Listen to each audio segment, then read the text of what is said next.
Hey, everybody. Welcome to today's Inside Marketing Coffee Break. Sorry for the delay in our live event here. I'm your host from Inside.com, Stephanie Zielinski, and this is the very first of our new series on marketing. We're going to have speakers here live every Thursday for you at 1 p.m. Eastern for at least the next 7 weeks.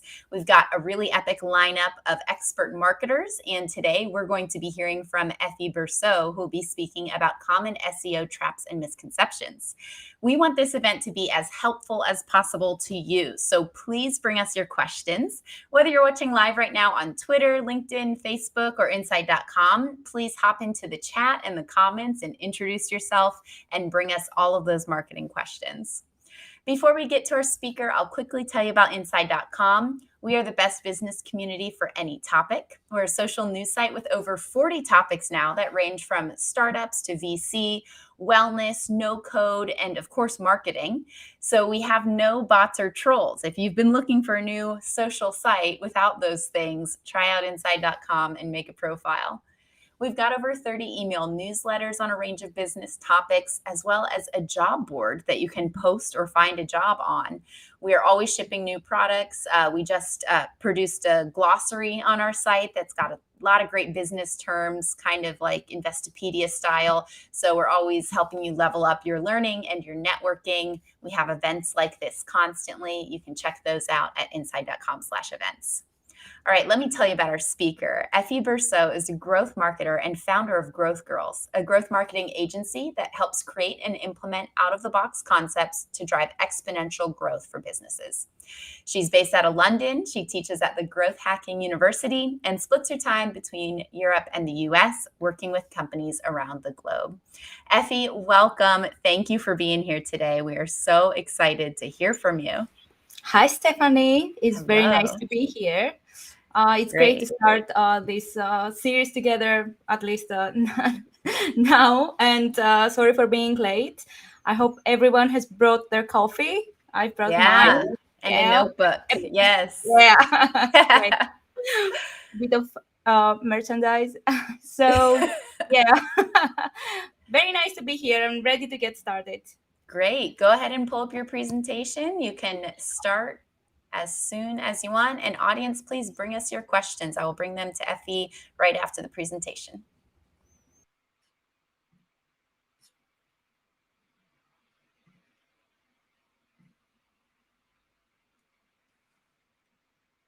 Okay, hopefully you can see my presentation. So today I decided to talk about common SEO misconceptions and traps. Because during the last 2 years all of us have seen a lot of webinars about how to do things, but I believe it's very interesting to know how not to do things and how to avoid doing the wrong things. Now, SEO is a very big thing on its own, but I selected some of the most common things we come across working. In an agency, you have many different projects. You come across many different needs for the clients, but there are some things that all of them have in common. So we will talk about the traps you can find during keyword research, implementing your strategy, the timing, and how to handle the client or your project um, while you're working on their SEO. This is not going to be about strategy or explaining what keyword research is. I'm pretty sure most of you know, but I thought we should start from going over the keyword research process because it will be useful to find the traps. So, how do you start a keyword research? You get the seed keywords from your client and you do a competitor research. You do your own research, you collect all the data the client has to give you, and then you do a checkpoint. You see what the client has brought you. You pass the information through the tools you use. Everyone uses the tools of their choice. I use the ones that are on there. You don't have to use these ones. And then you create your list of keywords. uh, and you put your thoughtful process to really select. We'll talk about the traps in this process in the next slide. You select your KPIs, and according to the KPIs, you prioritize the keywords you should start from. You create the clusters, and then you decide where to drive for each cluster, and there you have it. Then you create the briefs for the content to be created. Let's start with which are these traps when you are doing the keyword list. Now, one of the things I have found that to be more common than one would expect is to select some keywords that are actually dangerous for the business. Now, how can a keyword be dangerous? Keywords are just words, right? And words have meanings, but the same words may have different meanings, or different words may actually mean the same thing but used in a very different way. I had a client from France who were selling perfumes, but when I took over the project, um, scent, when you search for synonyms, which is something very common for SEO specialists, odor also comes up as a word. So this was selected as one of the words to optimize for. Can you imagine how much difference is between these two words? The one has a positive meaning and the other has a negative meaning. Also, sometimes, in real life, words get different meanings along the way. Can you imagine a scenario where you would have a website that is optimized around the word Karen? What would happen? The last 2 years is a trend on TikTok, like everyone knows, with short videos of Karens in the wild. What would happen to your website? It would bring completely wrong kind of traffic. But to be more realistic, there is another example that is very clear. It's not, so crazy as the previous ones.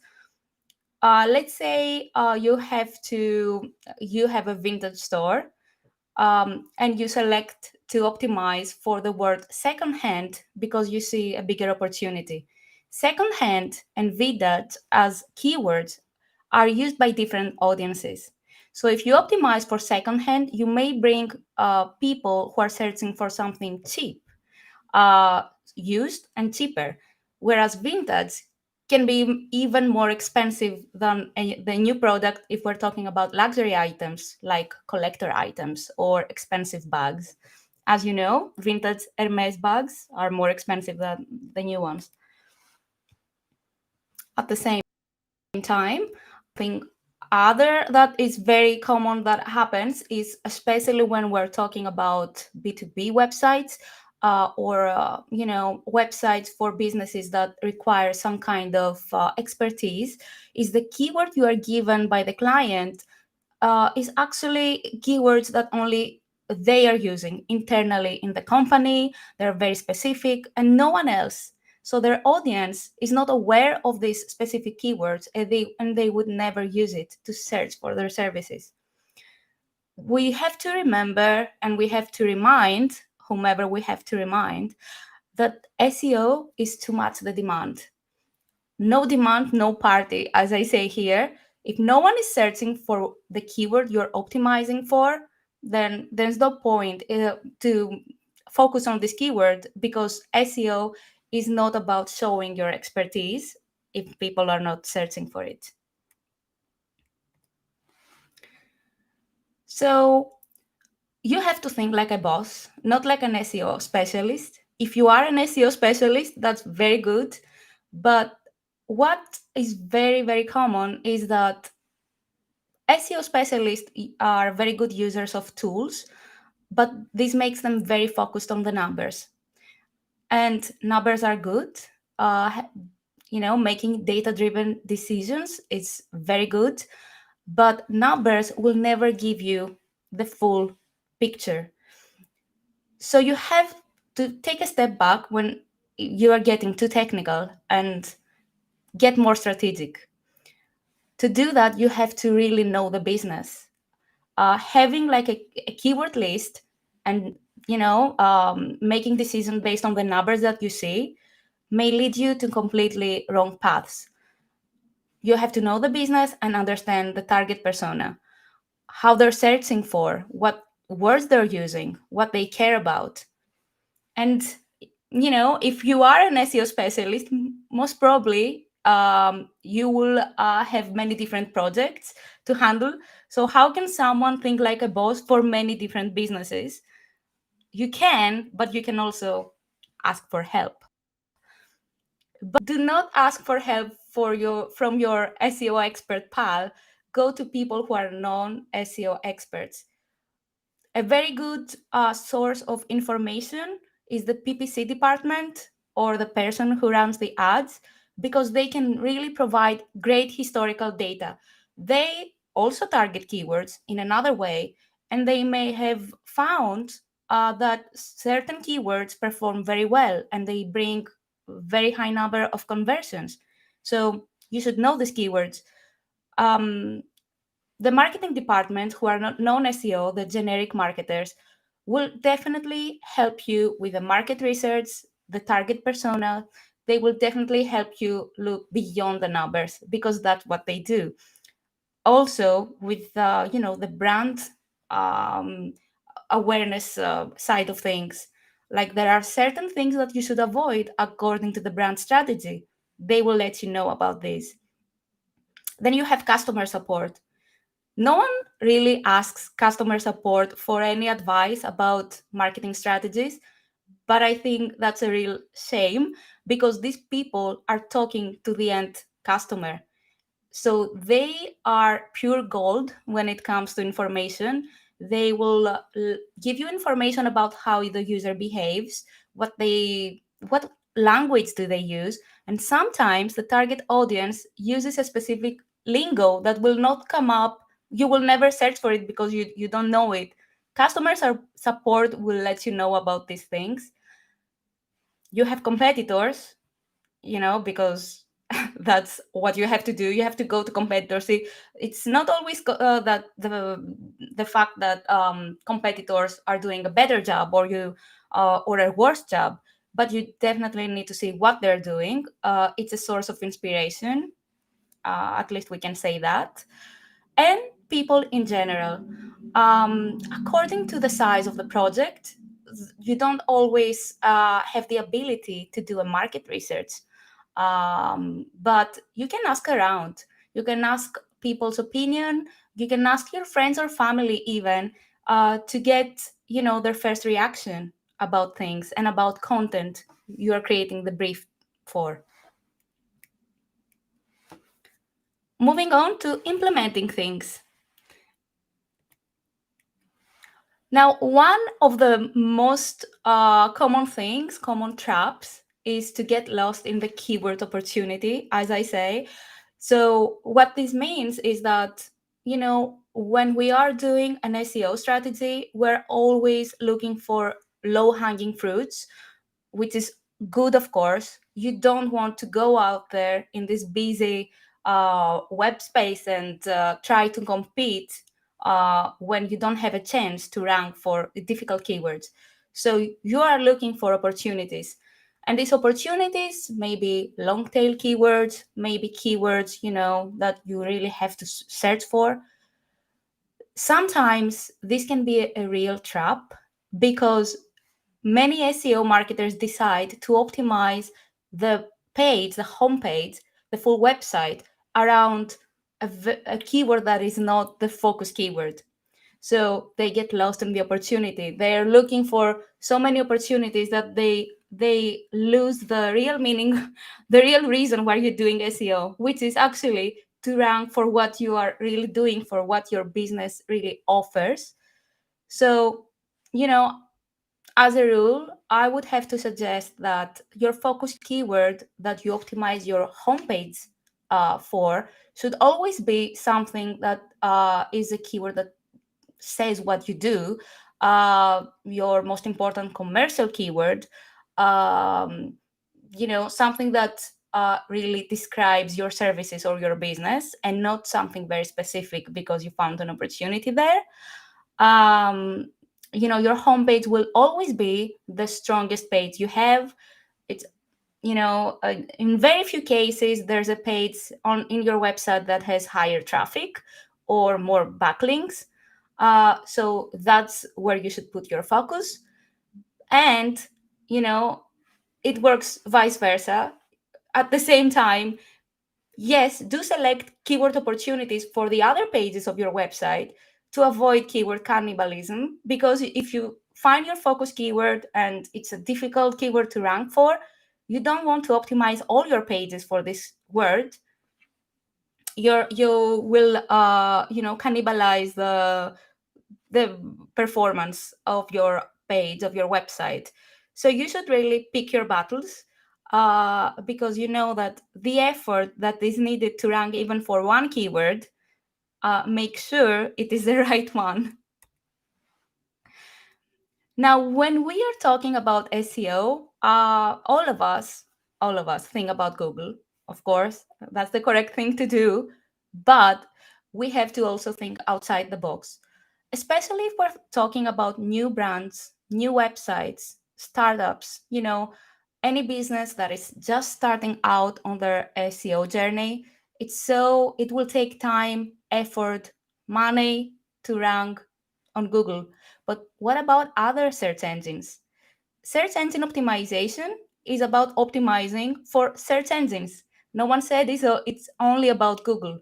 So as you're working on your Google rankings, you should always have in mind that you can rank on YouTube, TikTok.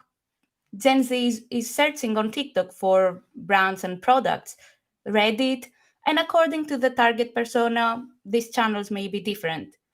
Um, the method of ranking on other search engines is different. The research you have to do is different, but also what you have to do is different. So according to what the brand is and what the team, how the skill set of the team, you may decide that is a quicker win to rank on TikTok, for example. Moving on to the timing. Now that's very important as well, because there are many traps when you're in the timing of the implementation. Most of the times we're talking about SEO in terms of fixing things, optimizing things, which means that we already have something in place and we have to fix it. But it's also about building. We can also start from zero. And because we are wired to think about fixing and optimizing, sometimes we're not very careful when we build things. Some examples that I have found that happen very often is websites that have self-hosted videos. Now, you should never do that, as you know. You should have the video embedded on your website. And, the time to find it is when you build the website.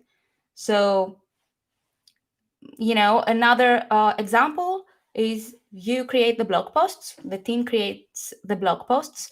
And because, like I said, we're wired to say, SEO is something that we go back and fix. We go back and fix. We create the blog post without an SEO optimization.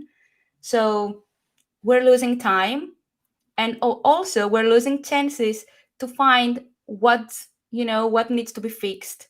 We have to do audits. We have to ask people. An audit, of course, will always show what is the problem, but yeah, the audit will take time and expertise. Same with large images, especially for e-shops.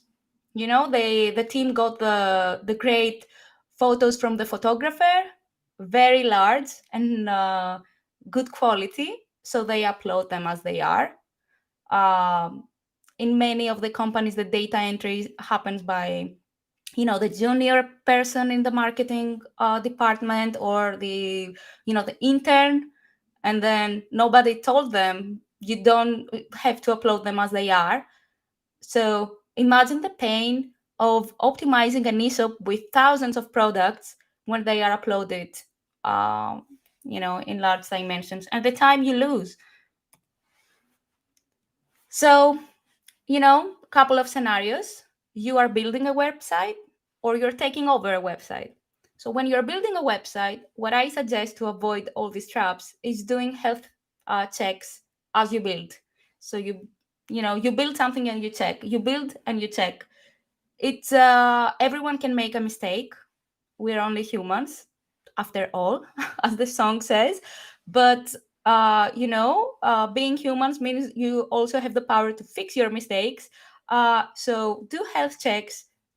You know, uh, Especially when there are more people in the team, you will not be able to catch mistakes if you're not checking the website. If you are taking over a website, you should start with a health check. Why is that? Especially when you are taking over a website as a project, you are a freelancer, you are a marketer or an agency, you may find after a health check that the effort needed to fix things and to rank, it's much higher. Only a good audit will show you this information. And then we go to the client. Uh, or it can be yourself also working on your own project. One of the most common questions that comes with a misconception, according to how much a client knows about SEO and how much experience they have with SEO, is when. And all the SEO specialists know that SEO takes time. So what I believe helps is to define results, because whenever you uh, start with a project, crawling, indexing, and providing a good user experience is results right there. Results are not only about ranking. Is a you didn't exist on Google before and now you exist. That's results. The answer then to when I see results is right away. That's about the on-site, on-page.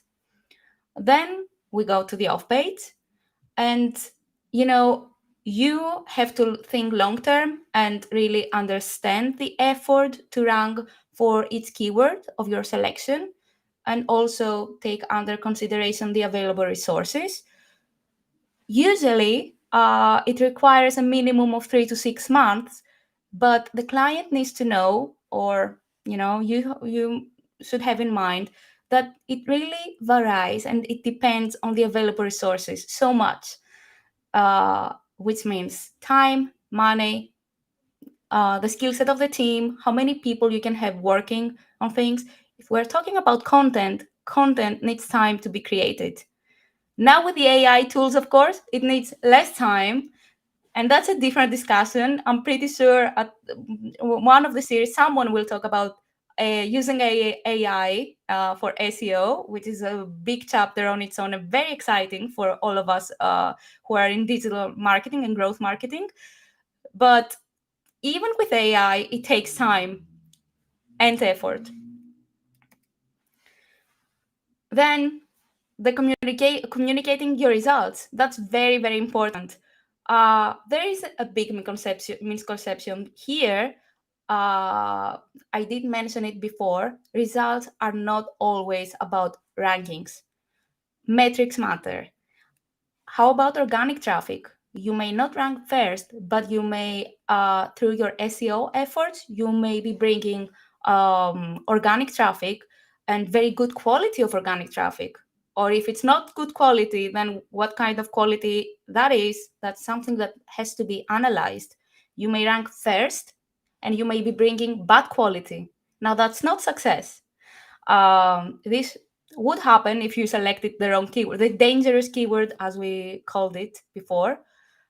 And also, the user behavior that comes from certain keywords, like how many page views per session, how engaged they are, how many conversions they bring. All of this should be on the report that you do, or you should read them for your own project. And then we have the part about working with others.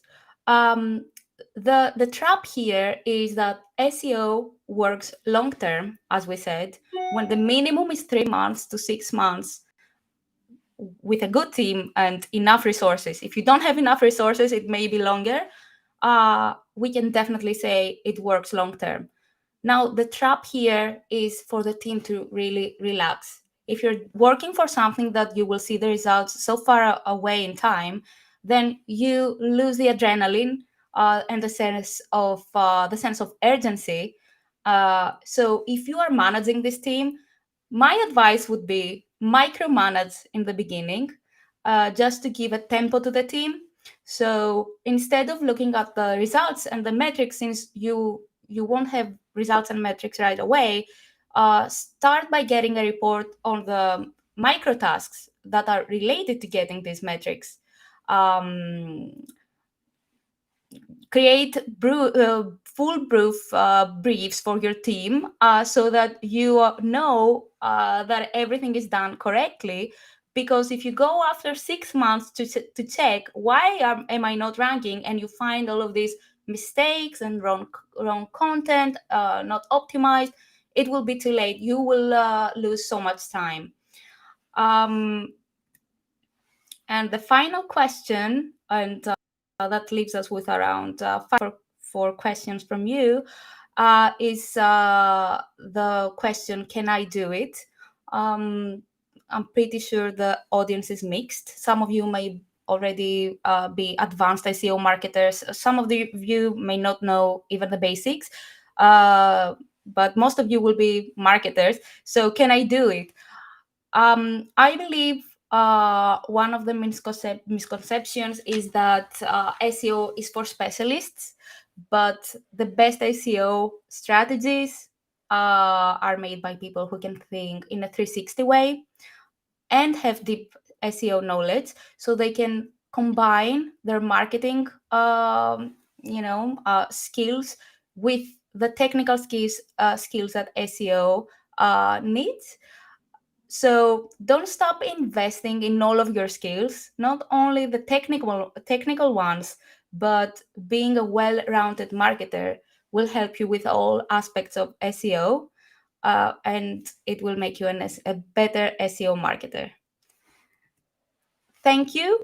Um, that's me out at growthcares.com. And that's my presentation for today.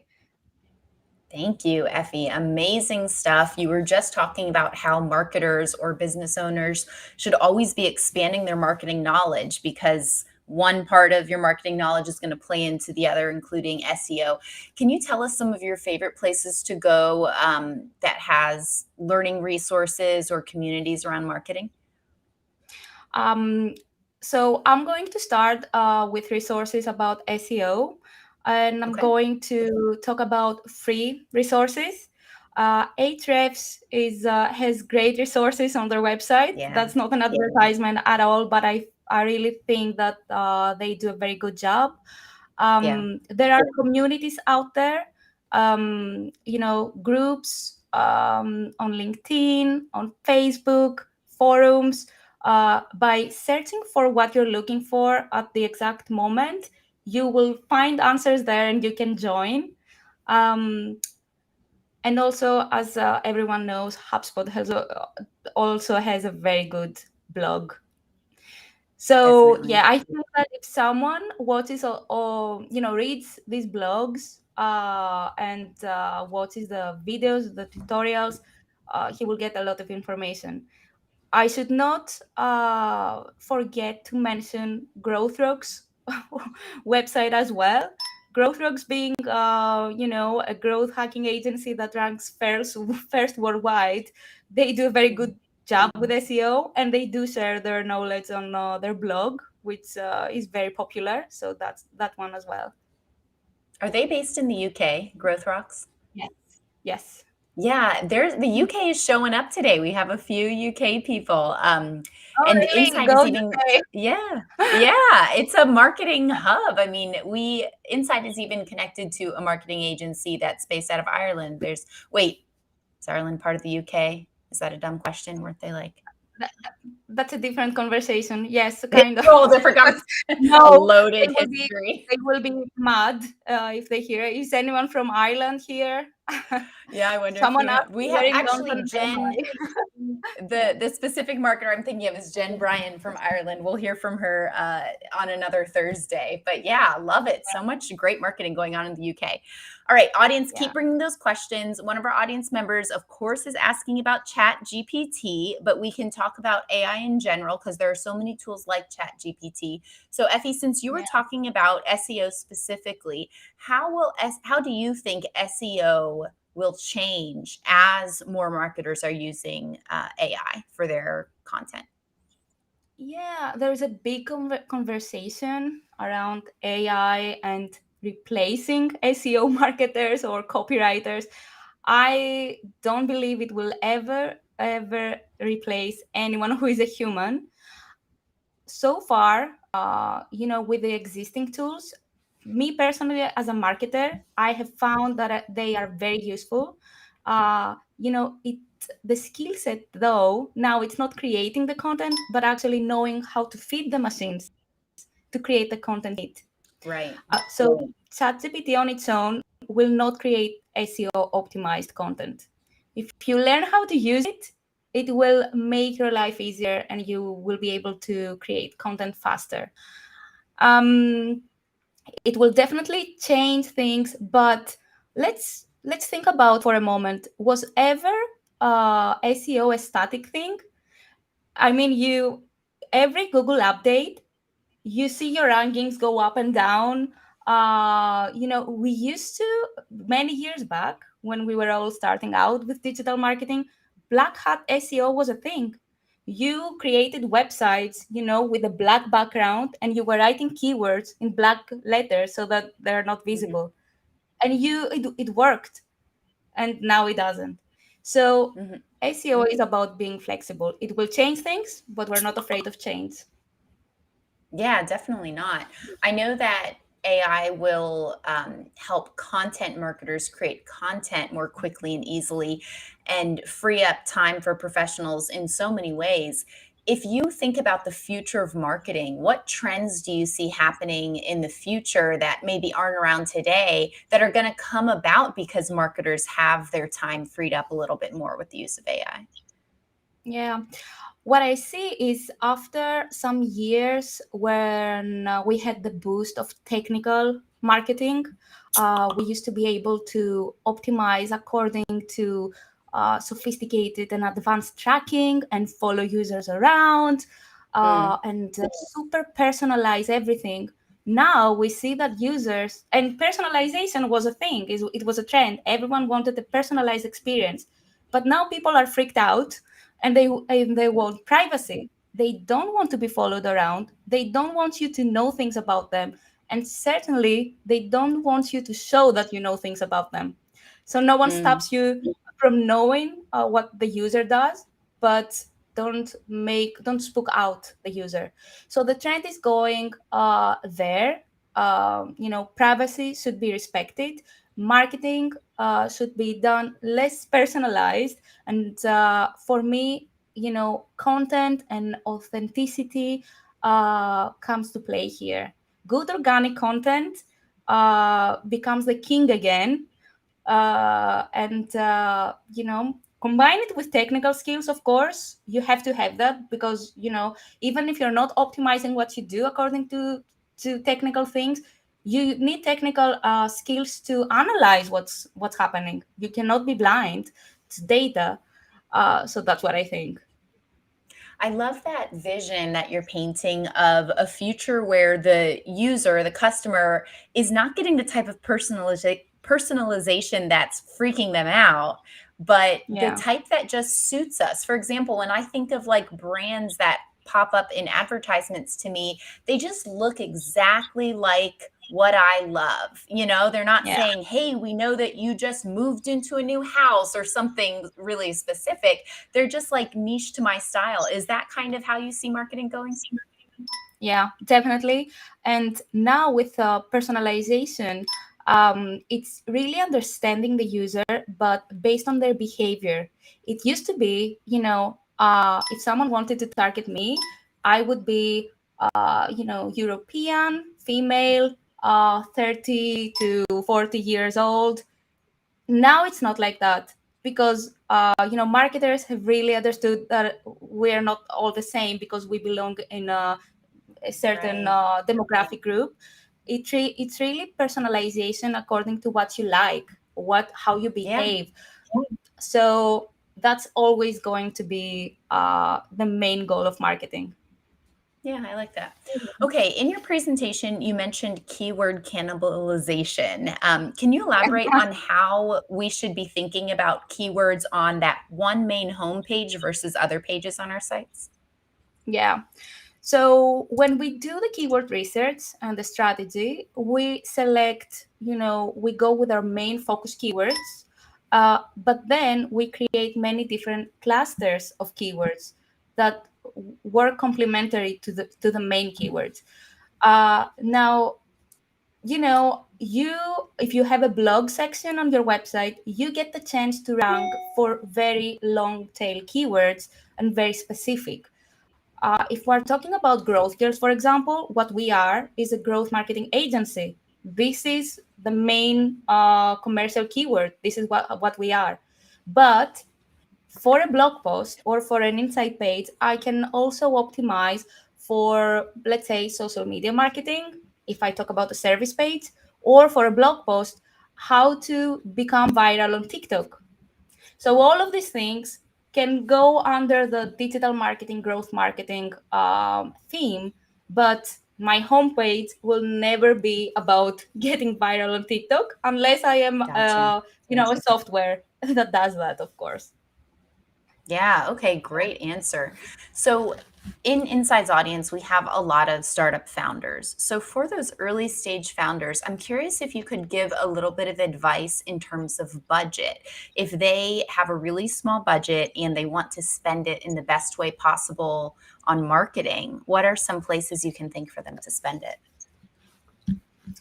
You mean SEO specifically, or choose? It could be SEO or anywhere else in marketing. Yeah. So small and big budget, it really depends. Um, so it really depends. So if we're talking about a budget that is so small that the client cannot do ads at all, it's like Okay. zero spend, then they have to build their organic presence. And Okay. because SEO takes long time, they should definitely set it up to work on the long term, but social media can do the trick for them. If Mm. you manage to go viral one time, then you're in a very good path to get traction without spending a lot. It's easier to say it than do it, but with a small budget, that's what I would suggest.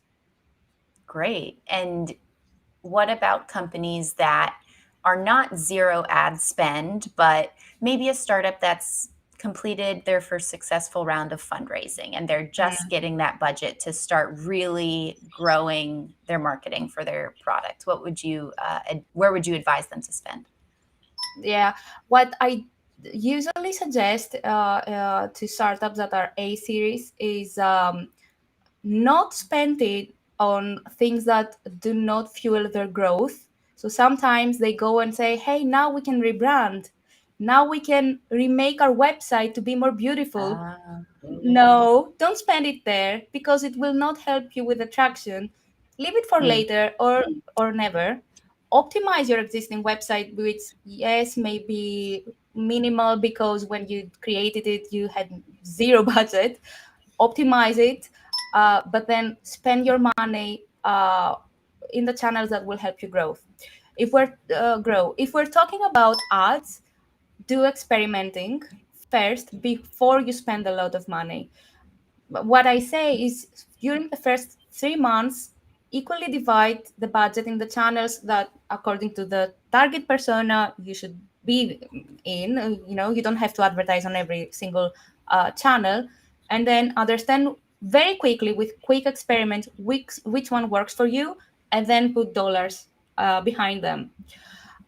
Also, because if you're Series A, you will have money to do a proper SEO, do a very good on-site SEO setup, because on the long term, regardless of the fact if you're willing to spend money or not, SEO works on its own. It will bring you leads. A good ranking website, it will bring you leads without you needing to spend or doing extra effort. Brilliant. So last main question, last like big question here, and audience, if you have more, bring them now. You mentioned a company doesn't really have to spend much money to go viral on social. Yeah. If a company strikes gold and gets a viral video or post, what do you, as someone who, advises a lot of companies, what do you recommend as like their first 1 or 2 or 3 steps to do after that? How do they like keep that huge audience that's all of a sudden come to their business? Yeah. So after they become viral, they should really. So first of all, the plan starts before they become viral. It shouldn't be a surprise for them. It may not happen. It may happen, but you should be prepared. So have a plan. Wow. What will happen if I become viral? So the first thing they need to do is have the metrics there to understand if their virality brought the right audience. Because if they don't know the specific of their audience, they may say, "Oh, great! Now I have all these followers. I can target them with ads, and now it's the chance." But the audience may be completely off the paying customer persona. So they should be ready with that. And then they should be ready to, if the audience is correct, they should be ready to convert them very quickly. So be ready with the next step. Make them feel special that they made you viral. So now there's something special for them waiting, and be ready with a surprise for them. Like, depending on the business, right? It can be like an offer. It can be like a VIP group. Guide them to a channel that you control, because you never control your social media. Everyone knows that. Uh, you know, you know what happened with Twitter, right? Having them there is not enough. So try to collect emails. Try to have first-party data from them, so that you can keep them forever. Great answer. Yeah. So give them a freebie, get that lead magnet out there, give them a discount or some sort of special thing to get those email addresses. Love it. Yeah. Okay, Effie, where can our audience go to continue to follow you and learn more about Growth Girls? I'd love for anyone who wants to connect with me on LinkedIn. I don't know how can I put my link. Perhaps I can put the information in the LinkedIn event that you have created to make it easy for them to find. Yeah. We can connect it on LinkedIn and on inside.com. We'll put that. Perfect. So you can find me there, and the website is growthgirls.com. And I am in London. So you said a lot of people are in the UK. If you are in London, yeah, send me a message. We can connect in real life. I've missed that after COVID. Having a coffee, like a real one, like this one again. Yeah. It feels so special to actually connect with people in real life these days. I love that. Effie, you've been so generous with your time and expertise. Thank you so much for sharing with us. Thank you for having me. Absolutely. And audience, if you want to continue your learning about marketing, go ahead and check out inside.com's marketing community and newsletters. You can find similar conversations on our YouTube channel, and go ahead and check out Growth Girls as well. We are so glad you're here. We will be here live every Thursday for at least the next 7 weeks with a lot of great marketing info from marketing experts. So we are going to help you grow your businesses that way. Thanks for being here. Thank you, Callie. Thank you, Nicholas. Thank you, Rupert, and everyone else that we saw on YouTube and on inside.com. We will see you next time. Bye-bye.